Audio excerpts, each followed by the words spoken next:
Si eres directivo, CEO, director general de una empresa y has llegado hasta este vídeo, es porque sabes que en las personas, en la cultura de tu empresa, de tu organización, está la diferencia que hace la diferencia.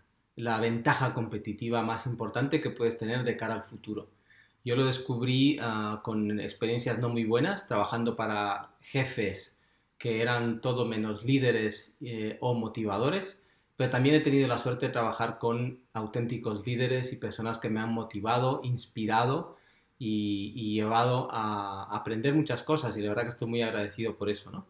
Hoy voy a hablar de qué es la cultura organizacional, qué ventaja competitiva representa, si es que lo representa. Luego también si la cultura organizacional puede ser algo negativo, si puede ser una desventaja competitiva. Luego, si existe esto de la cultura organizativa, la cultura en las organizaciones, ¿cuántos tipos de culturas hay? Luego, una pregunta muy importante, ¿se puede cambiar una cultura? ¿Cómo se puede hacer esto? Vamos a verlo. Bien, estrategia y cultura son las dos cosas, las dos palancas más importantes que utilizan muchísimas de las empresas más importantes a nivel mundial. ¿Por qué? Porque combina lo que es la estrategia, que tiene más que ver con planes de acciones, orientación, nos aporta orientación en las organizaciones, también claridad y enfoque de hacia dónde estamos yendo, y en el mejor de los casos una estrategia tiene un apartado también de adaptabilidad o flexibilidad. Por otro lado, si eso no va acompañado de la cultura de las personas en la organización, eso es comportamientos, valores, creencias y toda una serie de suposiciones que son subyacentes a los comportamientos de las personas, si no van alineadas, no tenemos una cultura potente. Pero cuando hablamos de cultura, ¿de qué estamos hablando? Vamos a ver una definición que he elegido de entre diferentes, porque hay diferentes autores que tienen su propia definición, pero esta recoge un poco distintos conceptos que ya comentan distintos autores en esta línea, ¿no? Cultura organizacional, según el Business Dictionary, son los valores y comportamientos que contribuyen a la visión única del entorno social y psicológico de una organización. Está basada en actitudes comunes, creencias, costumbres y reglas escritas y no escritas que se han desarrollado con el tiempo y son consideradas como válidas, también conocidas como cultura corporativa. Esto, como digo, es un ejemplo de definición de lo que es una cultura organizacional y que está alineada y recoge ideas de diferentes autores. Un dato a tener en cuenta y que es importante en las organizaciones es que estudios de 2019 dicen esto. Empleados que están totalmente comprometidos con la organización en la que trabajan son solamente un 16% de los encuestados a nivel mundial, como digo. España también está aquí y los porcentajes coinciden en este caso. El 16% están totalmente comprometidos, el 84% no lo están. Bien, algunos estudios que tienen que ver con si la cultura puede ser una ventaja competitiva o no. El número uno, caso de Netflix, es hiper conocido. De hecho, la cultura de Netflix es una de las más seguidas, copiadas, emuladas, ¿no? Por muchas organizaciones a nivel mundial. Hay algunos documentos online, en YouTube y demás, que podéis consultar si así lo queréis, en donde podéis tener una idea de cuál es la cultura que hay detrás de una organización en Silicon Valley, que crece, que es potente, que no lleva un año creciendo, lleva mucho tiempo creciendo, y que ha habido otras empresas como por ejemplo Blockbuster, que ha sido antes pionera en el mercado en el sector del alquiler de películas, que fue lo que empezó haciendo Netflix, pero que por tener una cultura no adecuada en el caso de Blockbuster, pues hoy en día ya no existen, y en cambio Netflix es quien todos sabemos ya que es, ¿no? En este sentido, algunos estudios dicen que las organizaciones que invierten en la experiencia del empleado son 4,2 veces más rentables que las que no lo hacen. Dato súper interesante y que, vamos, yo tendría claro que si tengo una organización, una empresa, que es el caso, trabajar en la experiencia del empleado es clave y es súper importante. Zappos es otro ejemplo, aquí el número 2.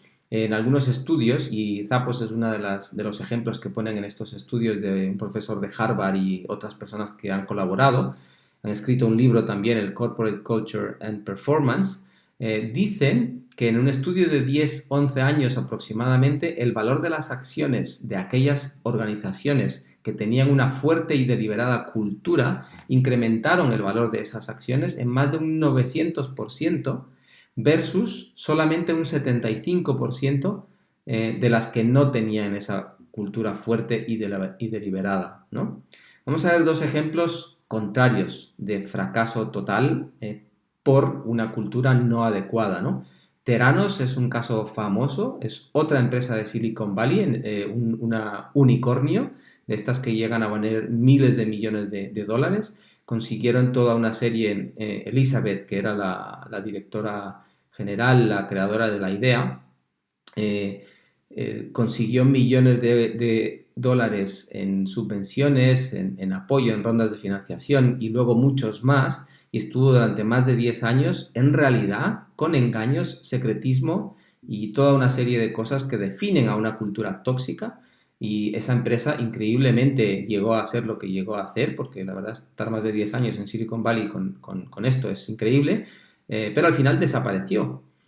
Por otro lado tenemos otro tipo de culturas, en el caso de Kodak o Nokia, o antes comentaba Blockbuster, por ejemplo, son culturas no adaptativas o no abiertas al cambio, y esto, por ejemplo, les ha llevado al cierre, ¿no? Y tiene que ver con la mentalidad al final de los líderes y de las personas que están en la organización. Por tanto, espero que os quede muy claro que el trabajo en las personas y la cultura en la organización es algo que realmente puede ser lo que determina, puede ser la diferencia, que hace la diferencia, o puede ser aquello que va a acabar con tu organización si no tienes cuidado, ¿no?